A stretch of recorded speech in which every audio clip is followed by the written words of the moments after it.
Hello Flosstube, it's Lori of Mischievous Stitches. Welcome to my channel. I hope everyone has had a wonderful week. I certainly have. I've spent most of my evenings this week crocheting, or at least crocheting and then removing the crochet and then putting back in the stitches and then removing them again. But with that aside, if you watched my last video, I shared with all of you a box of yarn I got in the mail for an Afghan. I started that Afghan last Sunday night after posting my video, and I've struggled with it a bit. It's some stitches that I have not used before. I am what I consider a novice crocheter. I know the basics. I know enough to be dangerous. I enjoy it a lot, and so I'm watching Flosstube a couple of weekends ago, and I had it on autoplay. And so what autoplay does if you don't use it is that as you're playing someone, it's going to autoplay other people or other channels that you subscribe to. And so a video pops up from a YouTube channel called Crochet Crowd, and it is for a Ripples of Joy blanket. Now, I've been calling it an Afghan just because I like calling it an Afghan. It's a crochet Afghan, but it's just a lap size blanket, and that I have plans to cover up and keep myself warm in the December evenings with a cup of hot cocoa, and as the Christmas lights twinkle in the background, and I enjoy this crochet blanket. So what drew me to the blanket was just the colors. When I followed the links within the video, it was Red Heart brand yarn, and they were out of stock on all but two of the colors that are used within the blanket. So I popped over to the Hobby Lobby website and I bought similar colors, which means I just chose at random colors that were similar to the one used in that one. So the ones that I'm using for mine are not the exact same ones, but they are similar in color.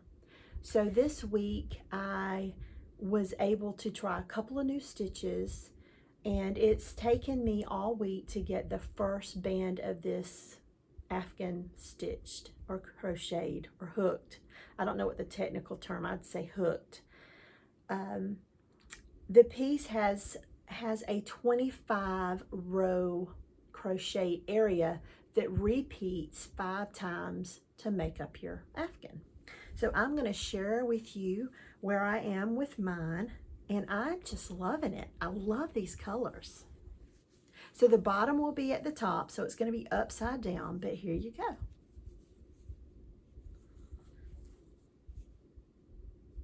What do you think?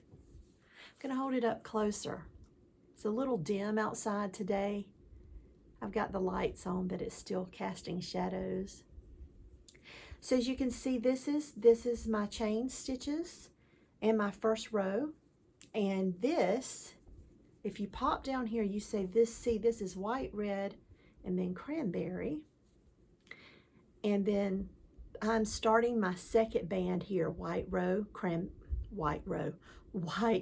cranberry. So from this line up is one section of the piece that will be repeating 4 more times. I'm just loving it. This is a single crochet row, double, single, double, and it goes single, double all the way down to this bumpy little part here. And this is a back post crochet and then a front post, and then single, double, and then that repeats. And then down here, I'd have to flip it around for you to see.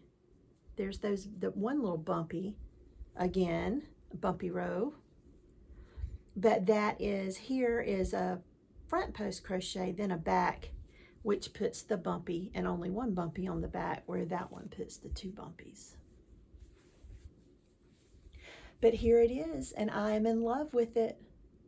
Love it. I can't wait to finish. So if I can keep on course, even with all the mistakes and all the ripping out this week and all the learning that I did, I should be able to complete the next section for this coming week. So that will have my Afghan finished before Christmas. As I said, I've already begun on the second part, and I think I have, as we do, I have learned from the mistakes, and I hope that I don't repeat those errors again, but this is where I am. And so next week I hope to share with you section 1 and 2, and if I'm doing well, I start on section 3. So there's that. Now what I will do, I've gotten a lot of questions on Instagram when I posted the colors and everything. I will link the YouTube video below, and in the YouTube video there is a drop down box that will lead you to the pattern, or you can just learn from the video. As I said, the links within the video share Red Heart brand yarn. I'm using Hobby Lobby yarn. I will try to also link the colors for the Hobby Lobby yarn that I am using in case you would like to use those and you want to do it for yourself. So there's that. I've gotten a tiny bit of work done on my 12 Days of Christmas sale, and I'm stitching this with Kim of Barbara's Daughter. This is a freebie pattern that was put out, I believe, 2016 by Paulette Stewart of Plum Street Samplers.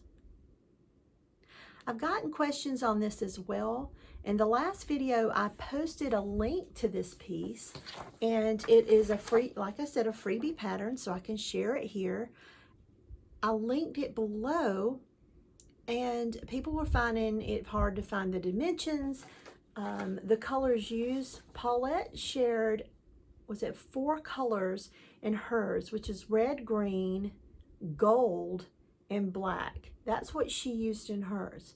Now the link that I give you is the link to the last installment, because she released these days individually over several weeks leading up to Christmas. So with this one, all you have to do is follow the link in my last video and just scroll through her blog. From that post, you'll see that it's just the consecutive days of the releases for this, and it will take you back to the first post, which was actually day 2, because day 1 was originally released in a Just Cross Stitch Christmas edition.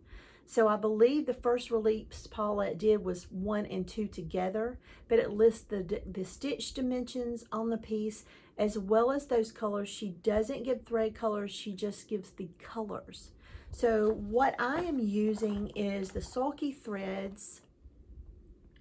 I am using, my red is 1147, which is Christmas red, but I'm also scavenged these threads out of a hands-on design Christmas ornament pattern that I bought last year. Now with that being said, I'm going to be using not the reds, but I'm going to use, I've got the dark green here somewhere. Well, there's a darker olive, there it is. I'm looking right over it. I'm using this dark olive green. You've got a lime green, a red, a white, a brown, and a cranberry color. I'm using the olive for the greenery in the pattern. I'm going to use the white for the snowflakes, the brown for the chickens and the birds and the goose, and then I'm using 1147 for the red, which is another sulky I already had, and I'm using DMC 3862 for the gold, which is there's a crown in every day in the pattern.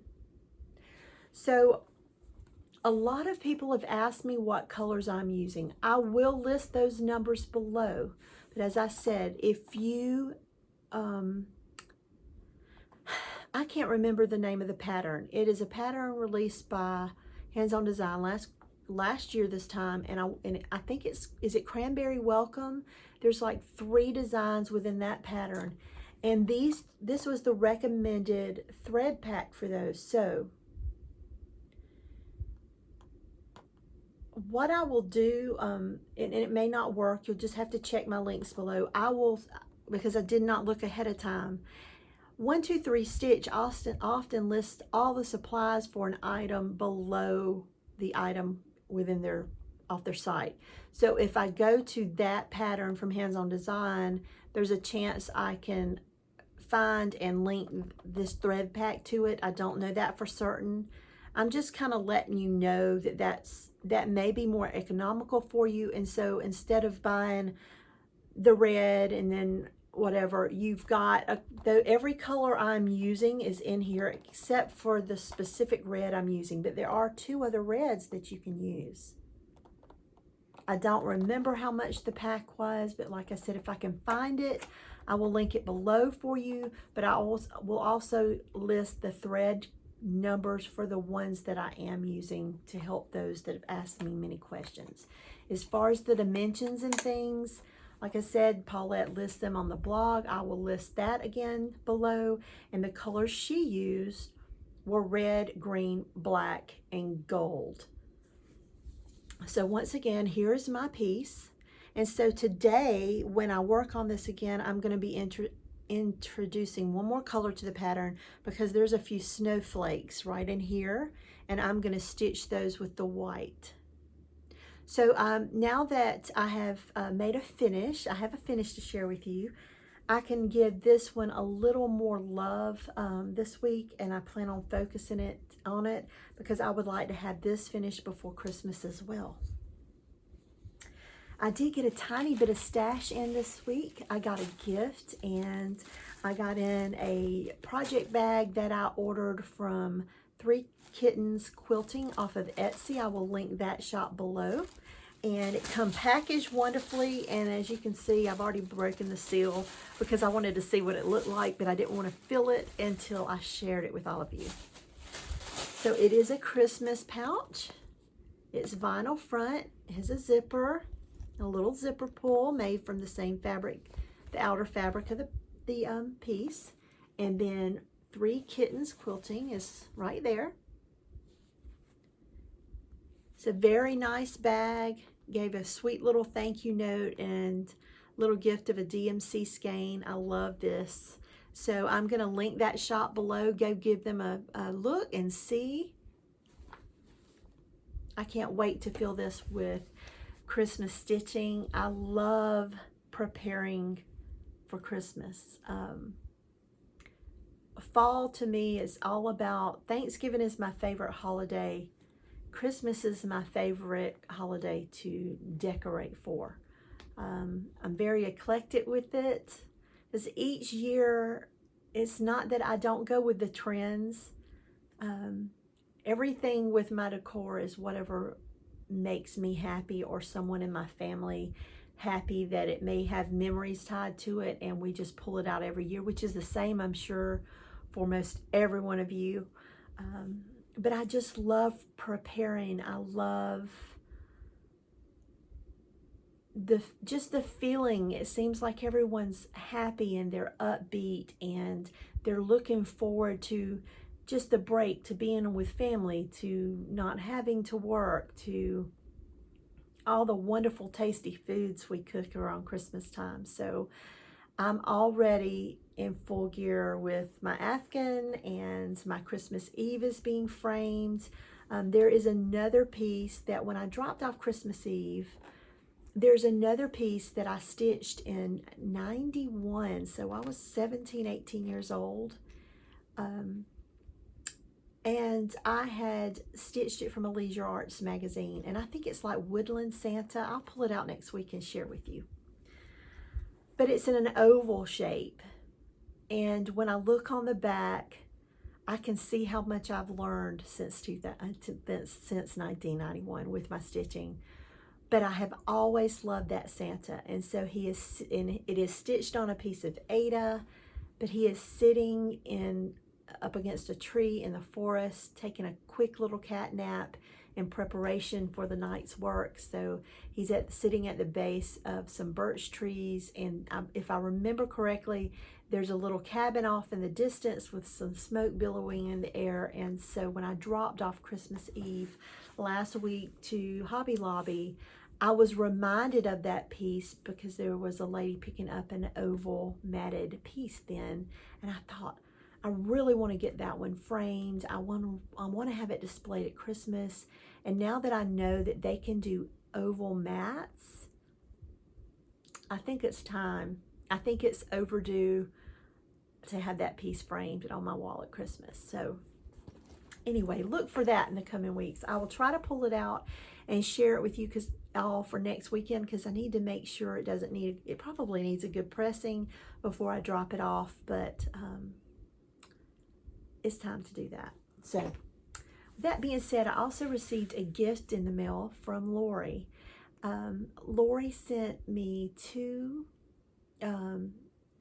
me a couple of little project bags for the Plymouth Sampler Stitch-a-Long. Now, I'm not participating in the Brenda Gervais Plymouth Sampler Stitch. I am participating with my friend Michelle from Cozy Egg, and she's stitching along on fine lines. This is the Women of, let me make sure I get the name right. Let me look at the pattern again. This is the Women of the Mayflower. It's in a Fine Lines magazine from spring of 2004, and this is it.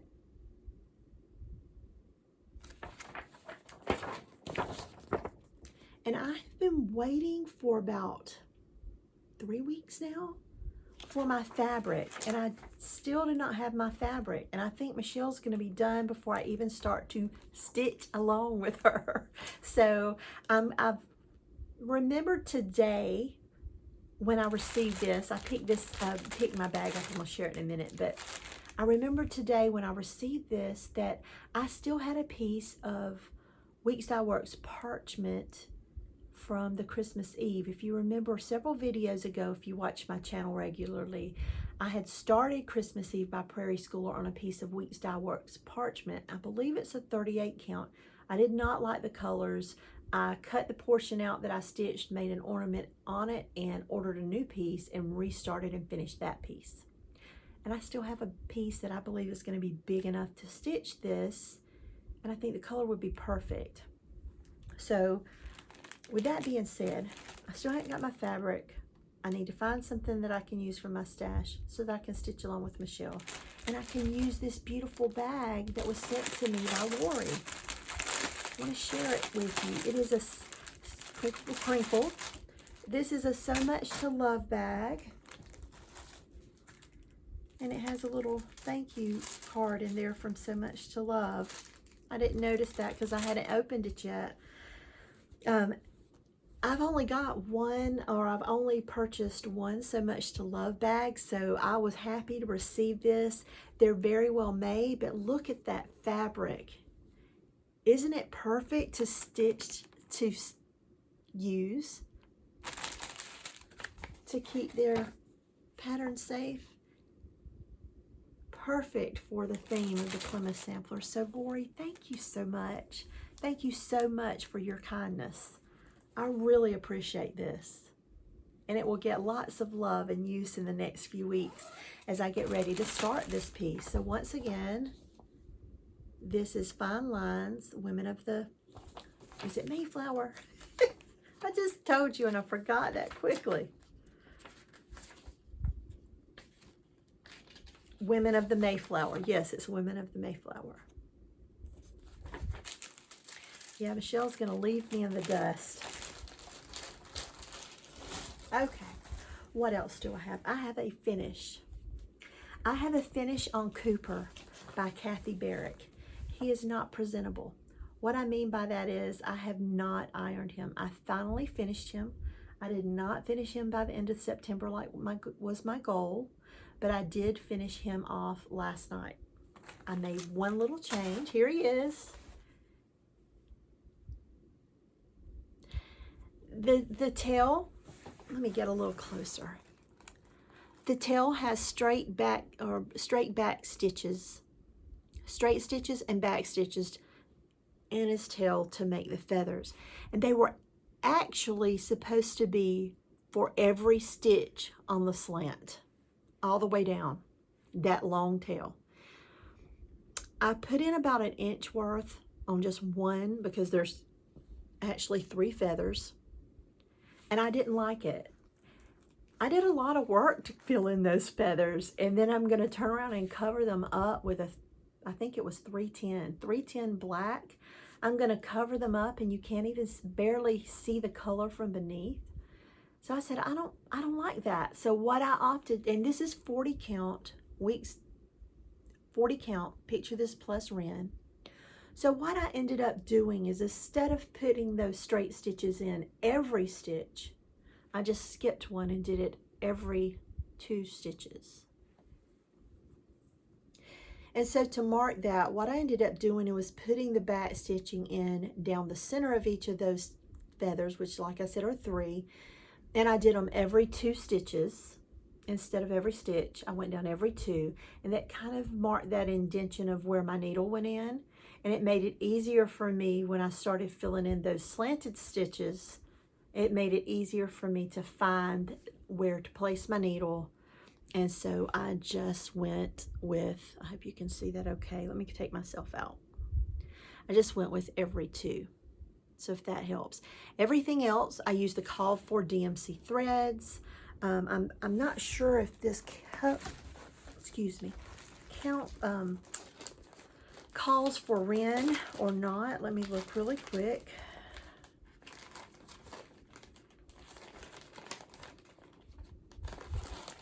Let's see, picture this plus using Wren, yes.